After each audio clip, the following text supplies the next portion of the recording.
Welcome to an explanation, and today we talk the topic of a national disaster, and in terms of that we're talking about homelessness, with over 116,000 Australians will be homeless tonight, and that's an increase of over 5% in the last 5 years. Father, how are you? Yeah, I'm all right. I'm not homeless. I might be placeless, but I'm not homeless. Placeless? Well, I've got a bed inside. Yes. Placelessness means what? Have you got a part in a neighbourhood? 'Cause everybody needs a neighbourhood Well, quickly, just to flourish. touch off, Father. Compassionate neighbourhood. Well, that's right. And can I just touch off briefly? Well, we got a bit of a scare the other day. How are you going? I'm all right. From your little accident we had the other Why? day. What was the rumour? No, there was no rumour. Just wanted to give a direct message to the people that you're Yeah, I'm okay. all right. I ran into a tree. Well, I was driving and the tree jumped into the front. yeah, well, we hope that you recover. We ran into better. the tree and the poor old Renault Kangoo has been wrecked. I came out of it with a bung leg and bruises and stuff like that, you know what I mean? But no, I'm sweet, mate. Well, that's good. I'm sweet. I spent a night in Alfred Hospital staring at the lights. Okay. Oh, yeah. Well, everyone wishes you a good recovery. And Yeah, they've been nice. Twitterverse was nice. Yeah. They all sent me peace, joy and happiness. Oh, yeah. Well, now back to the topic. The foundation has ended their campaign for my cause, and we received a total tally of 150,000 roughly, which is a start to end the homelessness situation here in Australia, because I believe we shouldn't be in this situation with a nation such as Australia, because we're innovative, we're creative, we're sort of brand new in terms of we're only a couple hundred years old. Well, on paper we are. Yes. But we shouldn't be in this position. What are your thoughts, Father? Well, I don't know. I've been around 40 years. In Albert Park, South Melbourne, St Kilda, da-da-da-da-da. Of course we shouldn't be, but I mean, you've got the great divide between the haves and the have-nots, or between the elites and the deletes, as we call them.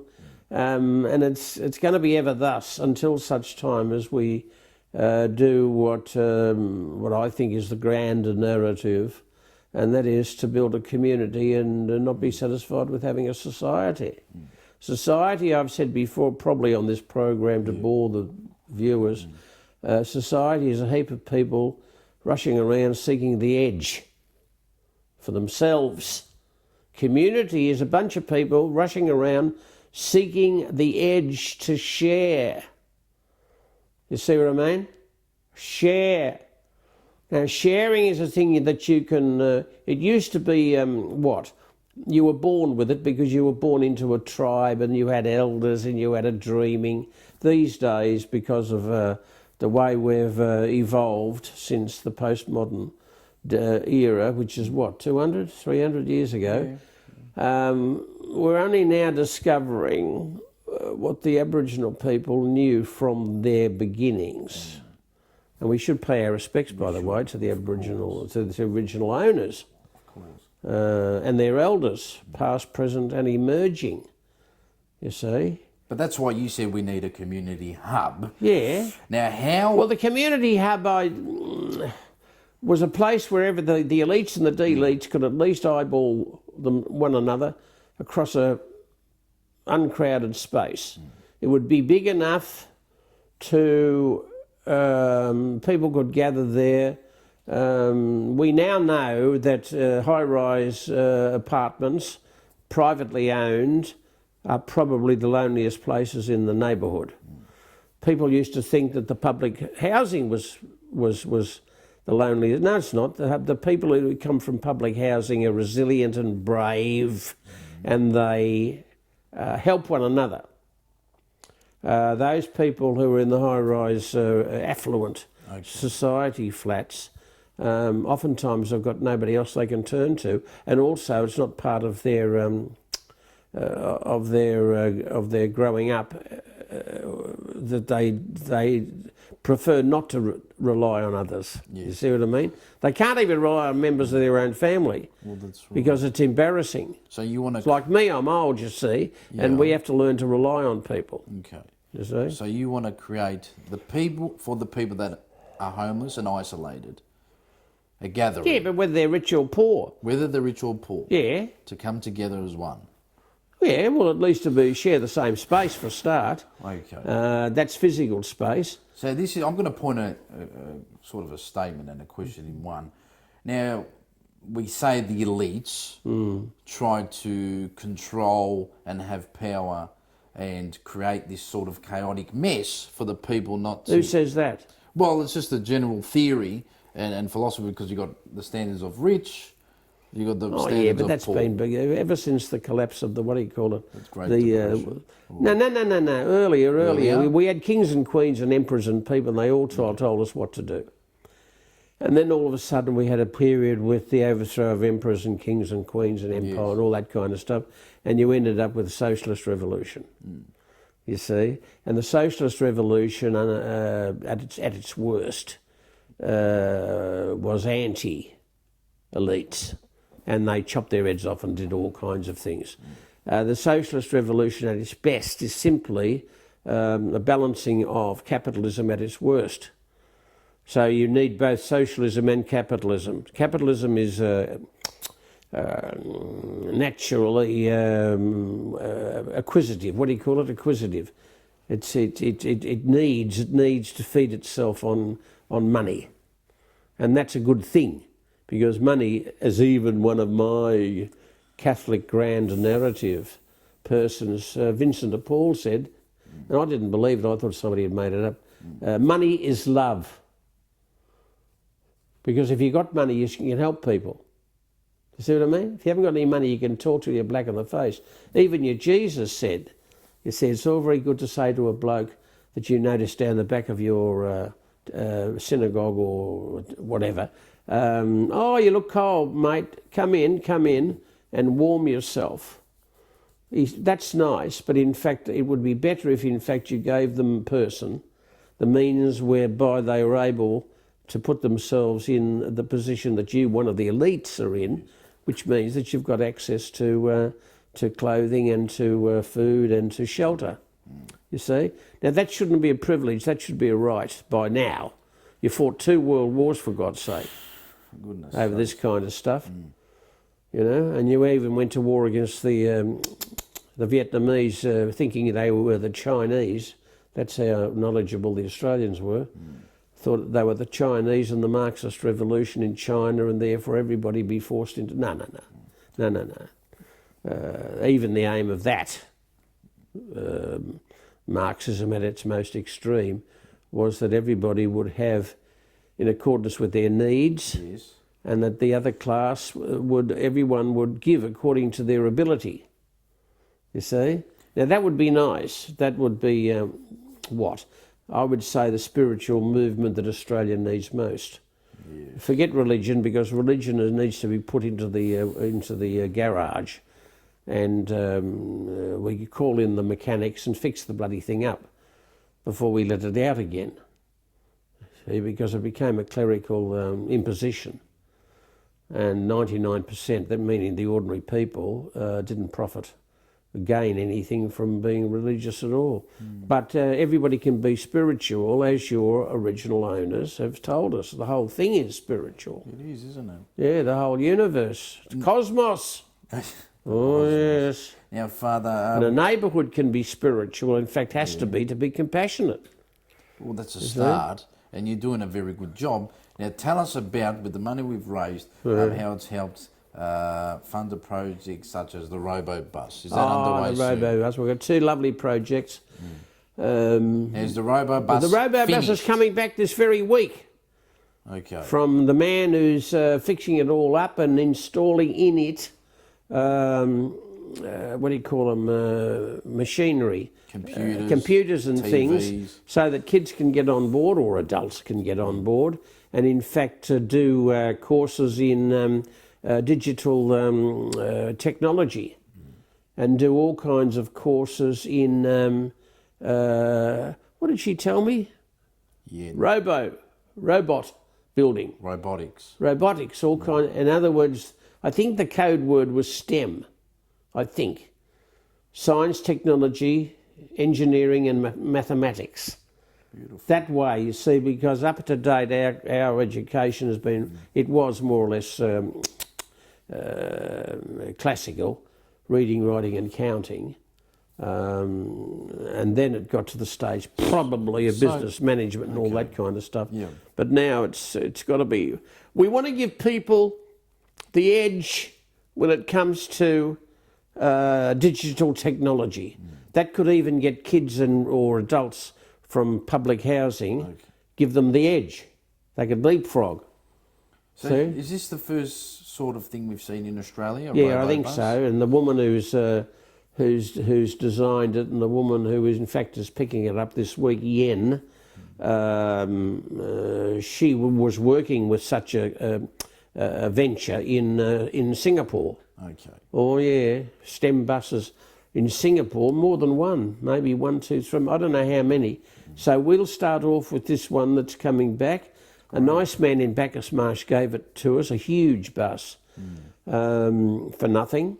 And then it sat around, we were staring at it, and they were staring at me staring at it, the staff, and said, what in the name is he going to do with it? And then lo and behold, along came Yen, and she said, I know what we can do with it, and off we went to see the wizard. The other project, if we got time, is your camel farm.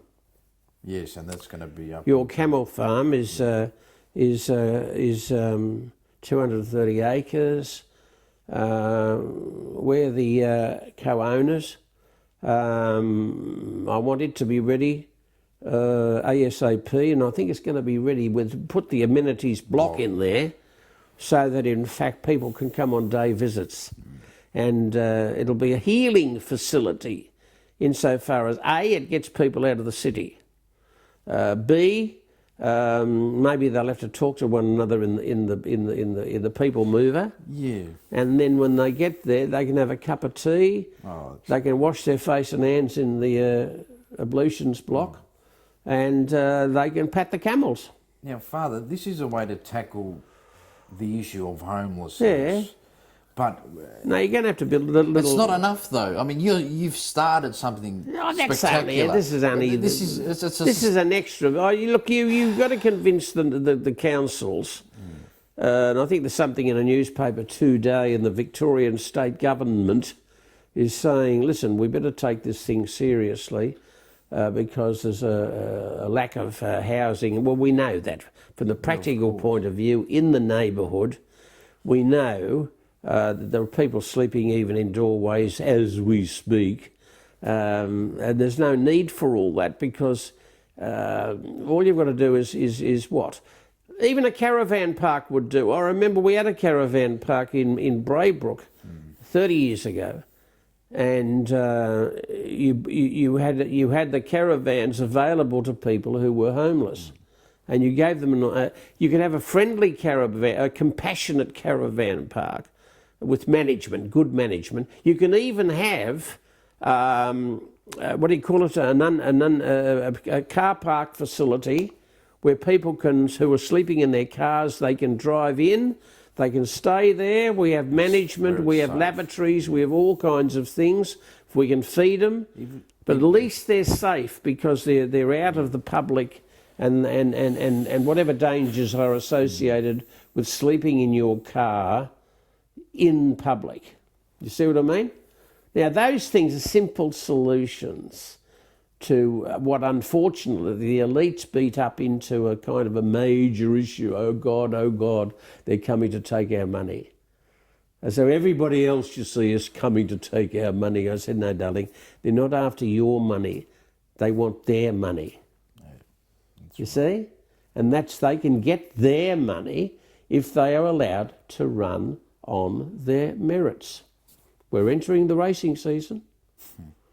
The horse, even Phar Lap, had to be allowed to race on its merits, because they made him carry too much, what do you call it, weight in the saddle. The gear.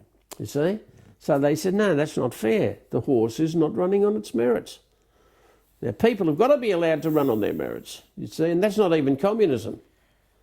You don't have to be a commo. You can be a commu.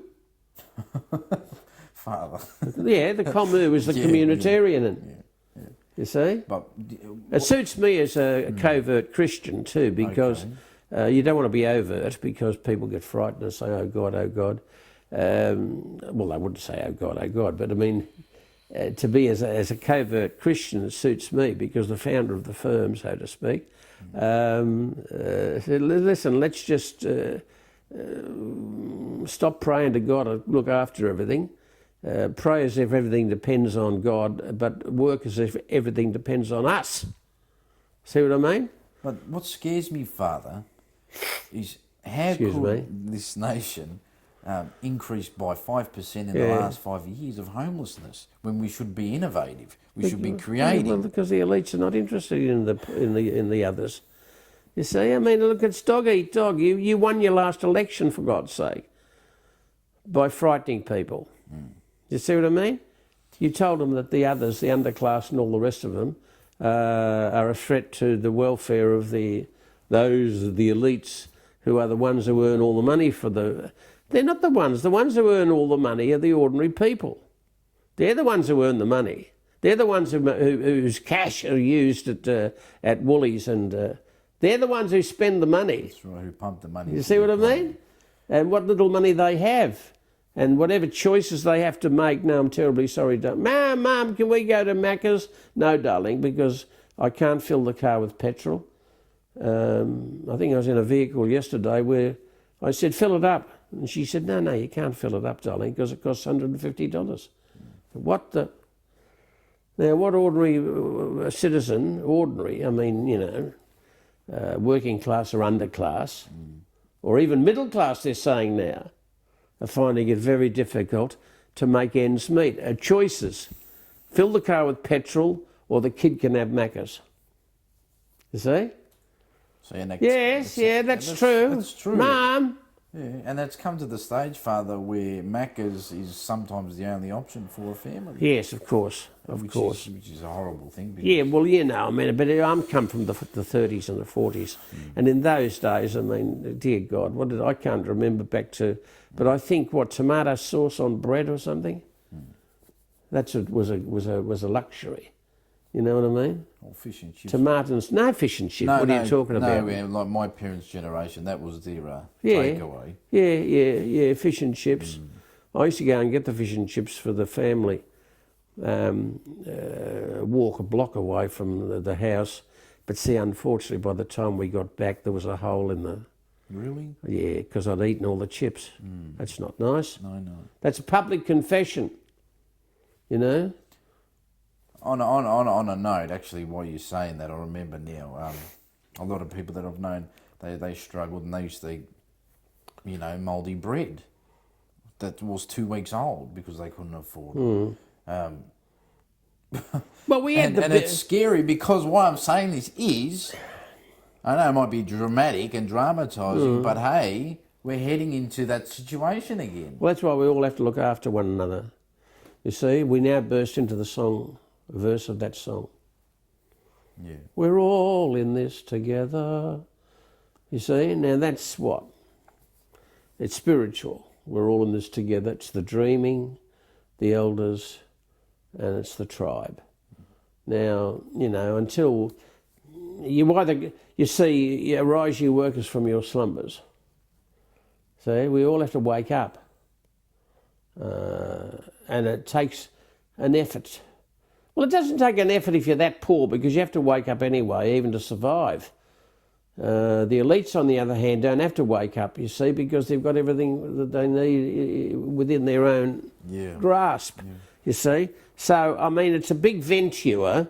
I don't know whether I'll live long enough, but I mean, the foundation is dedicated to, in fact, try to achieve as much of the grand narrative as possible, as quickly as possible, you see.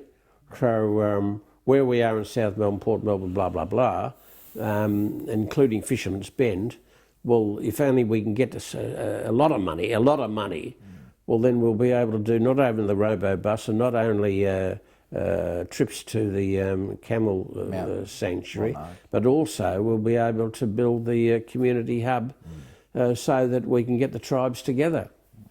So we're many tribes but one mob, which the American mob is not the meaning of the Australian mob. The Australian word mob simply means a mob of tribes together. You see, so many tribes but one mob. That's what the aim of the exercise. And in fact, we did it, you know, in the beginning with the Constitution when we called the people of Australia decided to form a Commonwealth. You see, they could have formed something else, but the word that was chosen, I carry it in my purse. Did you? I carry it around all the time because it states. And I'm saying, look, this is what the people of Australia decided to call themselves. A Commonwealth. All the elites have to do is accept the fact that that is the bar which we have to reach as a what do you call it, the level that we should aim at, being a commonwealth. And if you live in a village where in fact you know damn well that a lot of people haven't got enough to eat, or they're living with no heaters, this is winter, they can't put their bloody heaters on, you see, because they can't afford it. Or aircons. You see what I mean?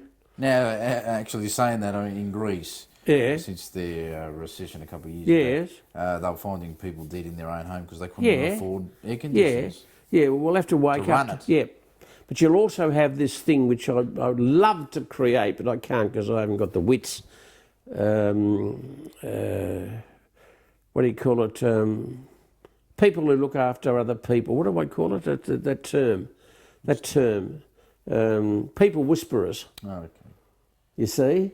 Which means not people who go sticky beaking all over the place, but simple people who, with training of some kind, know that there are other people who you don't have to make feel less simply because you're available to either listen to them or go shopping for them or something.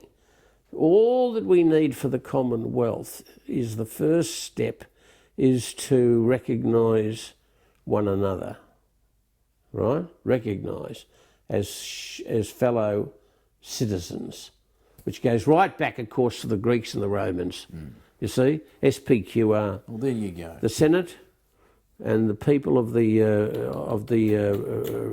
Roman Republic. Well, there you go. We need people in the Senate lead the leadership of the Australian Commonwealth. Well, thank you. Well, that was brilliant. Pleasure to do business with you, ladies and gentlemen. Thank you. And George, of course, Australia's leading cameraman, a leading cameraman. And lighting man. And thank God. And Nick Christoforou, Australia's leading social commentator. Well, thank you, Father. And thank you. It was a brilliant way to spread the message of why we think it's a national disaster. Now, there's so many ways, Father, that we hear in the news that are always being pushed out there through propaganda that are irrelevant. But I think, and not just I, but you, yourself, we like to spread the message of hope. We like to spread the message of an opportunity for the people to say, hang on a minute, this is a serious issue. We need to address it. We can't just sit there speaking about it. Yeah, start with the person next to you. Well, that's right. Right? That's right. Otherwise, we can all intellectualise about it, and the mainstream media will talk about it.